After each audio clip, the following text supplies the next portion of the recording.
Hospital de los Pobres. Autor: Gildardo. Voz: Brenda Reyes. Capítulo 32. La riqueza y el miedo. Hubo un tiempo en que me encantaba caminar solo. No importaba el lugar ni la hora. En cualquier momento me sentía tan tranquilo como si anduviera en el patio de mi casa. Antes de casarnos, cuando regresaba de visitar a Edith, disfrutaba mucho mis largos paseos a pie. Me gustaba sentir el aire fresco de la noche y bajo las estrellas recordar cada instante vivido con ella, cada sonrisa, cada beso. A veces surgían conversaciones largas e interesantes, o estábamos tan románticos que tanto ella como yo alargábamos lo más posible ese momento. Debido a ello nos despedíamos ya avanzada la noche. Mi padre llegó a decirme en varias ocasiones que le preocupaba que yo regresara tan tarde a casa, pues era peligroso andar solo por las calles a esas horas. Pero yo nunca experimenté el más mínimo temor. Cuando asistía a alguna fiesta o reunión, tampoco importaba qué hora fuera para volver a casa o cuánto tuviera que caminar. Lo hacía con toda la tranquilidad del mundo. Una tarde, caminaba despreocupadamente a lo largo de una vía de ferrocarril que cruzaba en medio de unas milpas a la orilla de la ciudad, cuando alcancé a un sujeto que iba por ahí. Mientras pasaba a su lado me pidió un cigarrillo. Parecía que andaba un poco drogado, pero no le di importancia. Le dije que no traía y seguí caminando. De pronto salió frente a mí otro tipo que estaba escondido entre las plantas de maíz. Me detuve y miré hacia atrás. 2 hombres más habían aparecido a mis espaldas. Todo sucedió tan rápido que no tuve oportunidad de reaccionar y en unos cuantos segundos me tuvieron cercado. Uno de ellos comenzó a quitarme el reloj que traía en la muñeca. Otro revisó los bolsillos de mi pantalón y extrajo unos cuantos billetes mientras un tercero me quitaba la mochila que llevaba colgada de un hombro. A pesar de lo incómodo de la situación, hasta ese momento yo me sentía aún completamente tranquilo. Volteé hacia el tipo que tomó mi mochila. Estaba diciéndole que solo había en ella libros, cuando un fuerte golpe sacudió mi quijada. Entonces, por primera vez en mi vida, experimenté una intensa sensación de terror que recorrió mi cuerpo en una fracción de segundo, desde la cabeza hasta los pies. Al mismo tiempo, una idea cruzó mi mente como un relámpago. A muchos kilómetros a la redonda no hay quien venga en mi auxilio. Si estos tipos lo desean, pueden golpearme hasta dejarme medio muerto sin que nadie se dé por enterado. Le di 1000 gracias al cielo de que eso no sucedió. Tomaron todo lo que traía y desaparecieron entre las plantas. Yo me alejé de ahí lo más rápido que pude. Durante los siguientes días me reproché por haber sido tan distraído. Si hubiera tenido más cuidado, habría evitado el atraco. Sentía coraje conmigo mismo, sabiendo que varios de mis libros preferidos y muchas notas personales terminarían en el basurero. Una semana más tarde, mi enojo y el dolor en mi cara habían desaparecido. Pensé que ese incidente quedaría solo como una experiencia más en mi vida. Estaba completamente equivocado. Olvidé aquel suceso por varios meses, pero de pronto una gran cantidad de temores comenzaron a multiplicarse dentro de mí como un cáncer maligno, y al poco tiempo se convirtieron en una verdadera obsesión. Nunca se lo dije a nadie, ni siquiera a Edith. No me hubiera atrevido y no sé si ella lo habría entendido. Temía que eso cambiara lo que sentía por mí y como consecuencia afectara nuestra relación. Lo cierto es que mi vida dejó de ser la misma en muchos aspectos. Ya no me gustaba caminar en las noches. Cuando iba a ver a Edith y comenzaba a oscurecer, inventaba algún pretexto para despedirme de ella. Casi siempre le decía que tenía mucho trabajo pendiente de mis estudios universitarios. Tampoco me gustaba ir a fiestas. Si alguien me invitaba a alguna, lo primero que llegaba a mi mente era la idea del regreso, solo y a altas horas de la noche. Eso me aterraba. Así que dejé de asistir casi por completo a todo tipo de reuniones nocturnas. A veces Edith tenía ganas de que fuéramos a alguna, pero yo me las ingeniaba para inventar alguna excusa. En algunas ocasiones no me quedaba más remedio que asistir con ella. La velada se convertía entonces en un largo suplicio para mí. Únicamente pensaba en el momento en que saliéramos del lugar y nos encontráramos solos en medio de una calle oscura. Me imaginaba lo peor y no podía sacar esas ideas de mi cabeza. Mientras todos se divertían, yo sufría calladamente. Ni siquiera tenía el consuelo de poder contárselo a alguien. ¿Qué habrían pensado mis amigos y conocidos? Me habrían tachado de cobarde. Me habrían dicho que mi imaginación era exagerada y eso me habría hecho sentir aún peor.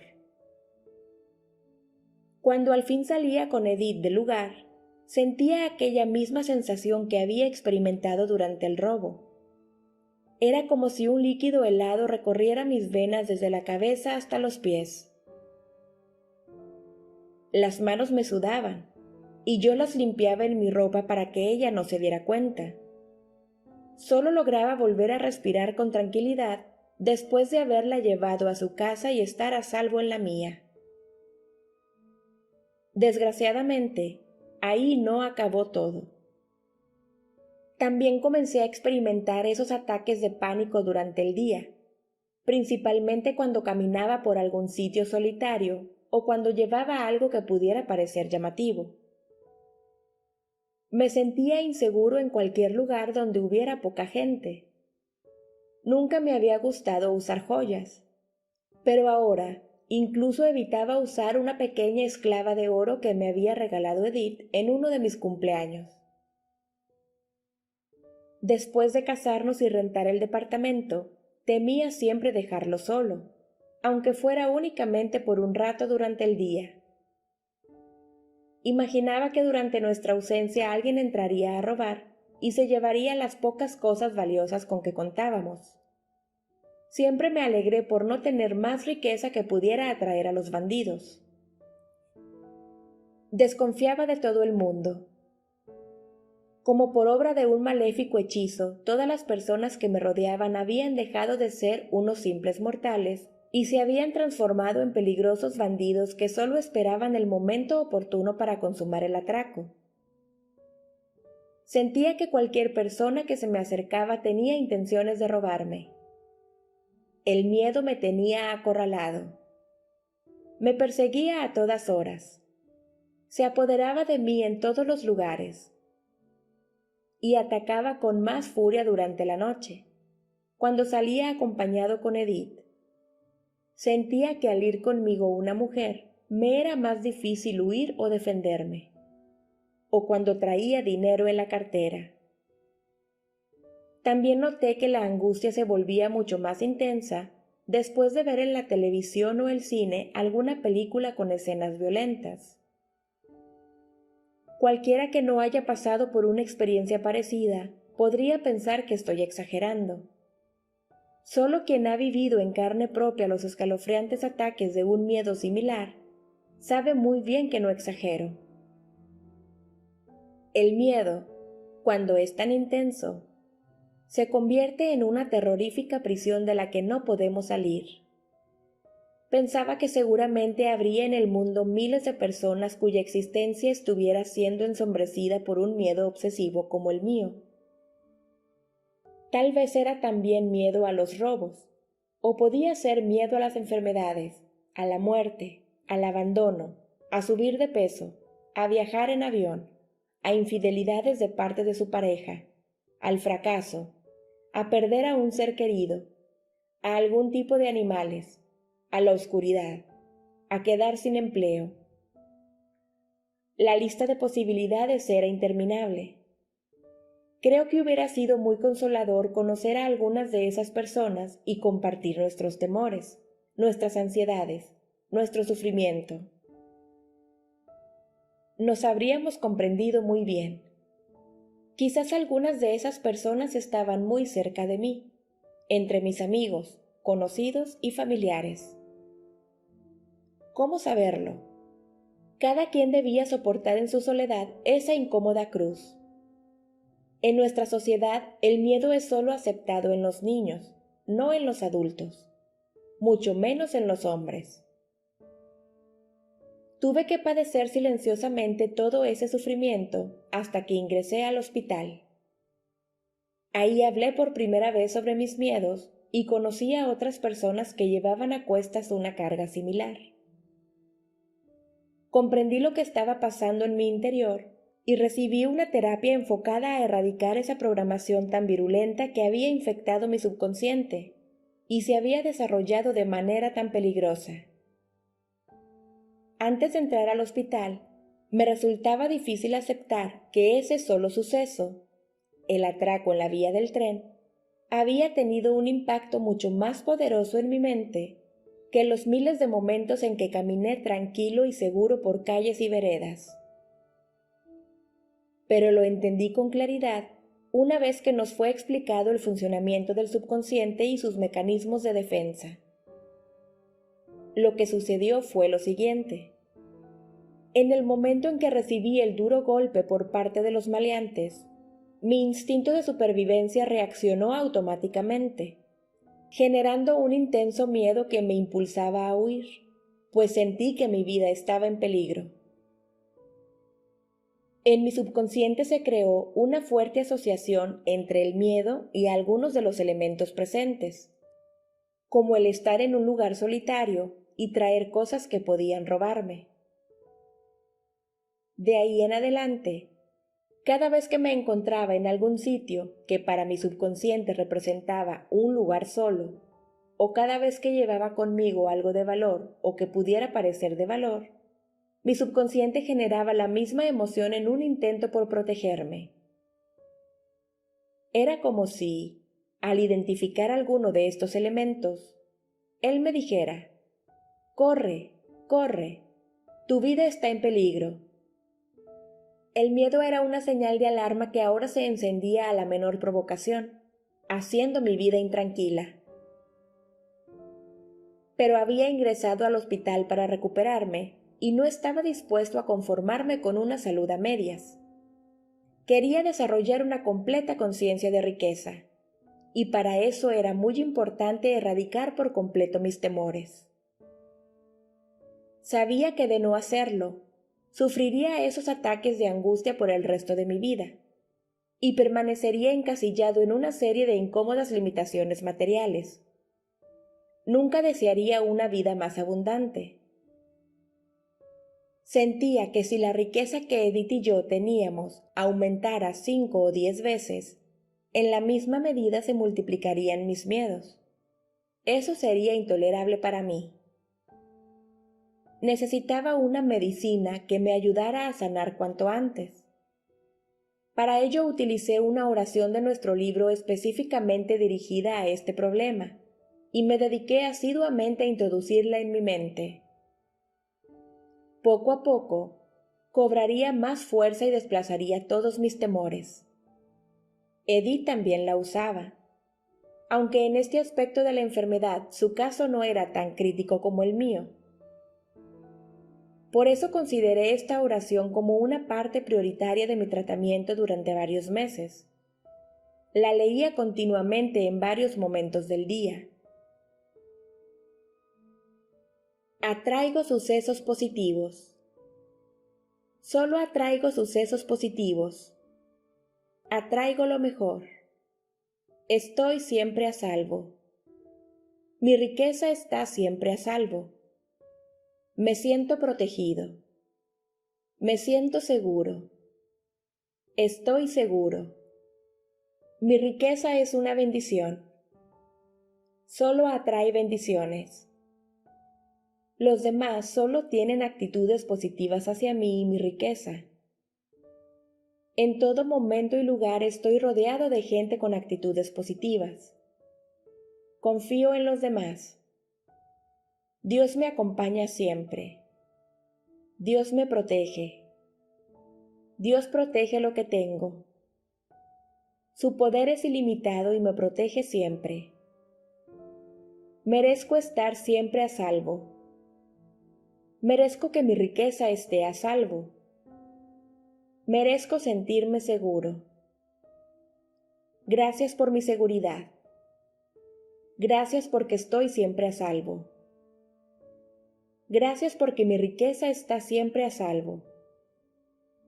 Gracias porque me siento protegido. Como ya habíamos hecho con otras oraciones, la grabábamos en segunda persona y comenzamos a escucharla todas las noches a un volumen muy bajo mientras dormíamos. Estás siempre a salvo. Tu riqueza está siempre a salvo. Te sientes seguro. Dios te acompaña siempre. Esta oración tenía como objetivo desarrollar un nuevo patrón de seguridad y confianza a nivel subconsciente. Si comparáramos este tratamiento con el de una enfermedad como el cáncer, podríamos decir que esta parte estaba encaminada a fortalecer y multiplicar células sanas que sustituyeran a las enfermas. Pero había otra parte, aún más importante, cuya meta era comparable a combatir directamente a las células enfermas. Esta parte del tratamiento tenía el nombre de eliminación, y en ella, como en otras técnicas subconscientes, jugaba un papel central la habilidad para utilizar imágenes y emociones. En una eliminación escogemos una imagen que sentimos que es una representación fiel de todos nuestros miedos. No importa qué imagen sea. Puede ser un animal, algún tipo de monstruo, un objeto material o una combinación de ellos. Cada persona puede elegir libremente de acuerdo a la forma en que percibe el temor. Algunas personas experimentan con varias imágenes antes de encontrar la que simboliza adecuadamente sus miedos. Yo di con ella de inmediato. Mientras uno de los instructores nos explicaba lo que haríamos, llegó a mi mente una imagen clara y fuerte. Un horrible dragón que me miraba de manera amenazante. Ahora, todas esas desagradables sensaciones que circulaban dentro de mí tenían un rostro y un cuerpo. Era como haber estado soportando por años interminables los embates de una bestia en medio de la más negra oscuridad y de pronto encender la luz. Ahí estaba mi desalmado enemigo. Porque mi verdadero enemigo no era el ladrón, sino el miedo al ladrón. Antes del atraco existían seguramente miles de ladrones, pero en mi interior no existía un solo temor. Después de ese suceso, durante los años siguientes hasta mi ingreso al hospital, había sido asaltado por miles de miedos. ¿Cuántos ladrones me habían vuelto a asaltar desde entonces? Ninguno. ¿Qué fue peor? ¿La pérdida material de las cosas que me robaron los asaltantes o la pérdida de incontables momentos de dicha y tranquilidad que me robaron mis miedos, dejándome una pesada carga de angustias e insatisfacciones? No era necesario discutirlo. El precio que había pagado a lo largo de esos años era muy alto. Muchas veces pensé que hubiera preferido perder 100 veces lo que me habían quitado en la vía del tren, en lugar de haber perdido la seguridad que antes poseía.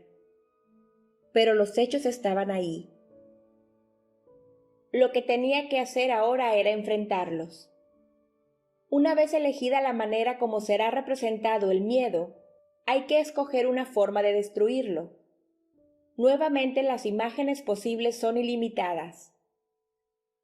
Puede usarse un rayo láser que lo fulmine, una espada que lo atraviese, un gigante que lo aplaste o una bomba que lo desintegre. Durante toda mi infancia me fascinó jugar con pistolas, así que fue el arma que elegí. El enemigo estaba identificado, el arma estaba lista, la batalla podía comenzar.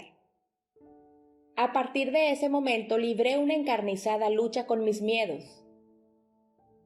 Cada vez que experimentaba algún temor, lo imaginaba representado por un enorme dragón que me amenazaba con sus grandes fauces abiertas y sus garras listas para golpearme.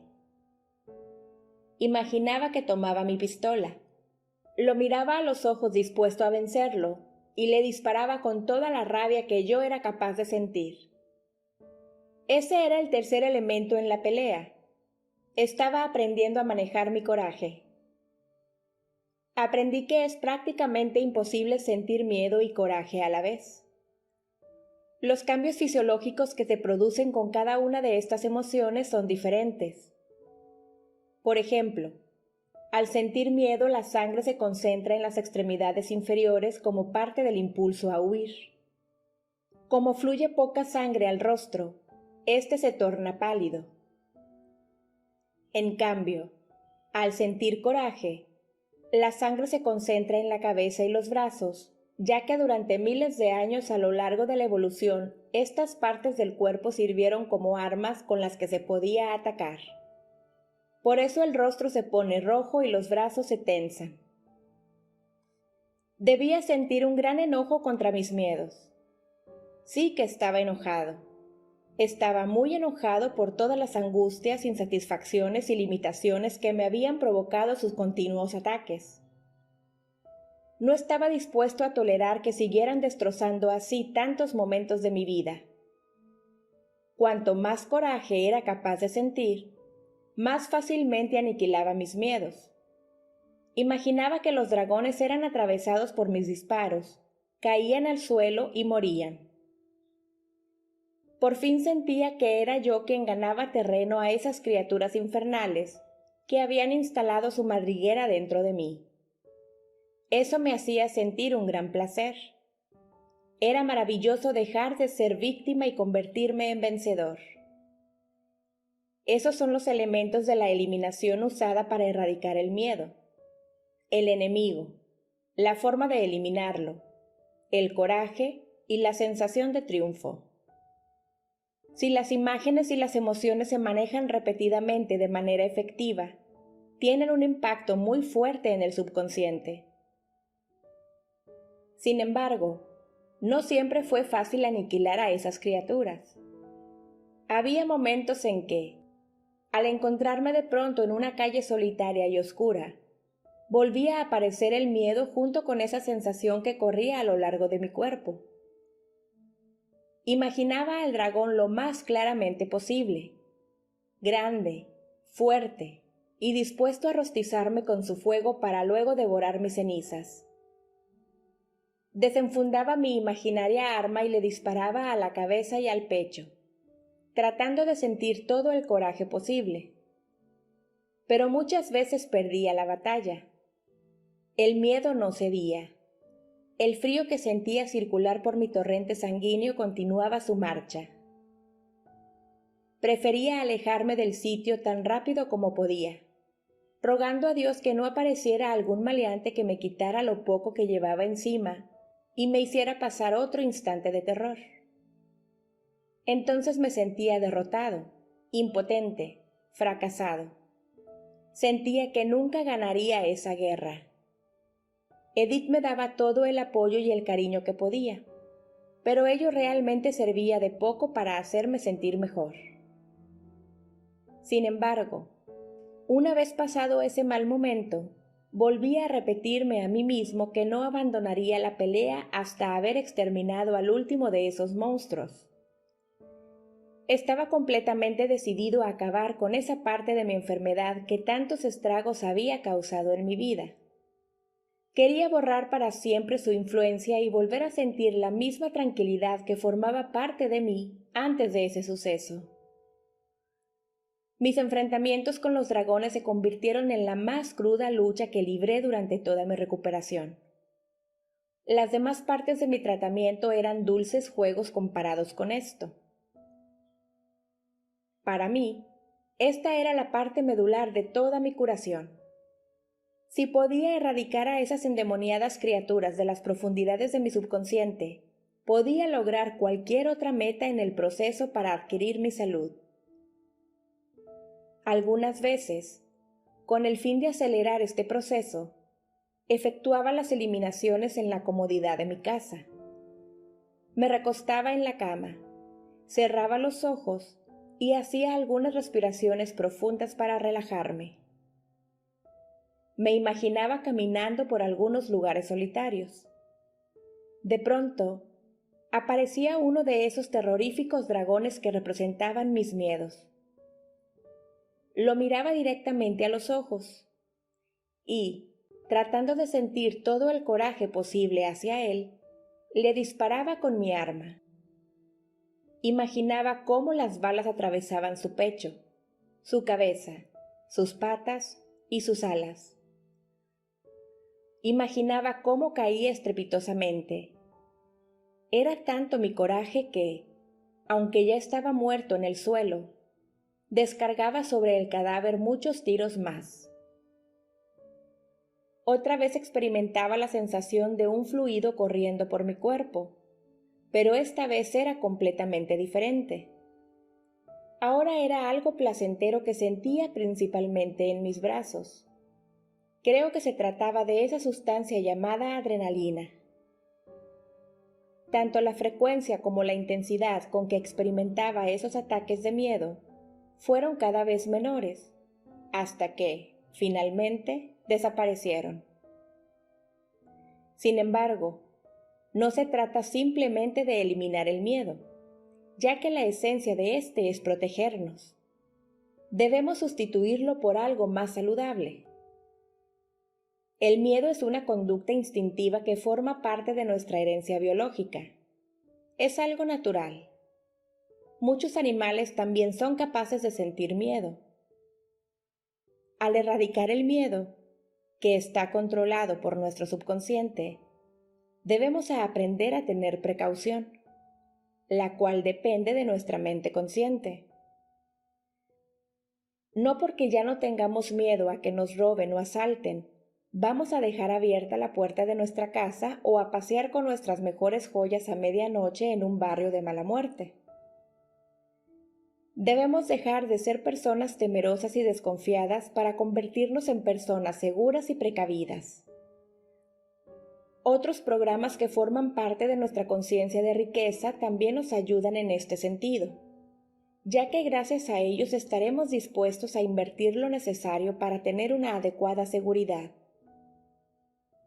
Cuando estamos enfermos, sintiendo que todo es caro, que es difícil ganar dinero y que no alcanza para nada, muchas veces evitamos invertir en una mejor cerradura, un candado más fuerte, una alarma o cualquier otro tipo de protección para nosotros, nuestra familia y nuestra riqueza. Es cierto que nunca va a ser imposible que puedan robarnos, pero al tomar las precauciones adecuadas hacemos que esta posibilidad se reduzca al mínimo. Durante varias sesiones en el hospital, se nos explicaron diversas medidas que podrían servirnos a fin de aumentar nuestra seguridad en circunstancias como viajar en auto, sacar dinero de un cajero automático, caminar en la calle, viajar en transporte público, etc. Además de erradicar mis miedos, Edith y yo tomamos diversas precauciones e invertimos algo de dinero a fin de tener una mayor seguridad. Revisamos todo lo que teníamos y nos preguntamos, ¿qué es lo que no podríamos volver a conseguir en caso de que lo perdiéramos? Para nuestra sorpresa, nos dimos cuenta de que casi todo podía conseguirse de nuevo.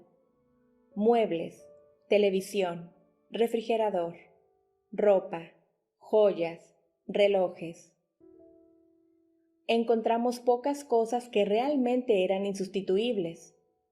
Algunos diarios de mi adolescencia y juventud, fotografías, objetos que guardábamos como recuerdos y algunas otras cosas.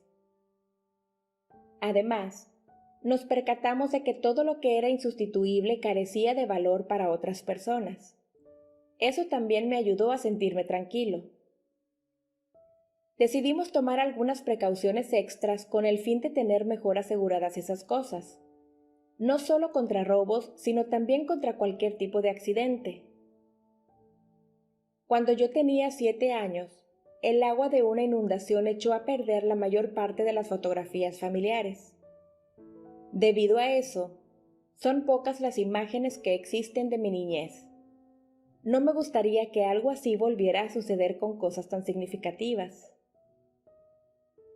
Hace poco me encontraba en nuestra ciudad natal y pasé cerca del lugar donde sucedió aquel acontecimiento. Me acerqué y me detuve ahí, de pie, en medio de la vía del ferrocarril, exactamente en el sitio donde 9 años antes aquellos maleantes sembraron el terror en mi subconsciente. Todo es muy diferente ahora.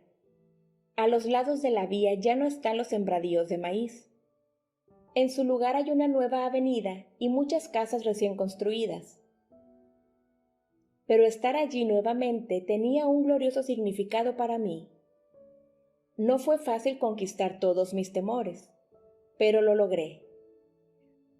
Al estar una vez más en medio de esa vía, me sentí como si estuviera en la cima de una gran montaña, clavando una bandera con mi emblema después de haber vencido hasta la última criatura infernal del reino del miedo. Verdaderamente me sentí como todo un conquistador.